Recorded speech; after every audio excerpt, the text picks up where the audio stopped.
পাথারকান্দির লঙ্গাই চা বাগানে অগ্নিকাণ্ডে ভস্মীভূত হয়ে গেল 15 হেক্টর জমি।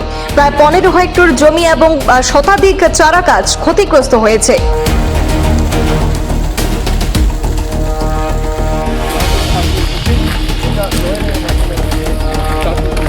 শ্রীভূমি জেলার পাথারকান্দি সমজেলার অন্তর্গত লঙ্গাই চা বাগানের 2 নম্বর সেকশনে আজ ঘটে গেল এই ভয়াবহ অগ্নিকাণ্ডের ঘটনা।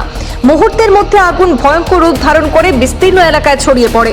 প্রাপ্ত তথ্য অনুযায়ী বেলা প্রায় 12টা নাগাদ 11 কেভির একটি উচ্চ ক্ষমতা সম্পন্ন বিদ্যুৎবাহী তার ছিঁড়ে পড়ার পরে আগুনের সূত্রপাত হয়।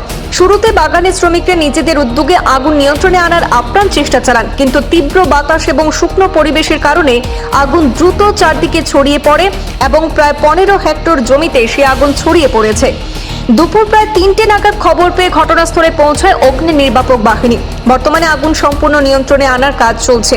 এই অগ্নিকাণ্ডে কয়েকশো চা গাছ এবং বিশাল নার্সারি এলাকা পুড়ে ক্ষতিগ্রস্ত হয়েছে, ব্যাপক ক্ষয়ক্ষতি হয়েছে। শ্রমিক মহলে ইতিমধ্যে ক্ষোভ দেখা দিয়েছে। বিদ্যুৎ বিভাগের গাফিলতির কারণে এই দুর্ঘটনা ঘটেছে কিনা তা নিয়ে উঠছে প্রশ্ন। প্রশাসনের তরফে তদন্তের দাবি করেছেন স্থানীয় শ্রমিকরা।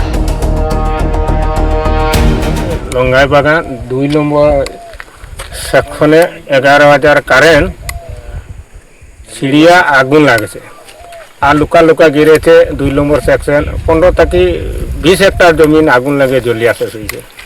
বাগান লস্কন হয়েছে, বহুত ক্ষতি হয়েছে চারার। কারেন্ট দিয়া 11,000 তার ছিড়িয়া লাগছে আগুন। কোনটা আমরা মানুষ দিয়ে বুতাইয়া পারছি, বহুত কন্ট্রোল করছি আগুন পারে। ফায়ার ব্রিগেড আইসে, এরপরে ফায়ার ব্রিগেডও মোটামুটি কন্ট্রোল করছে।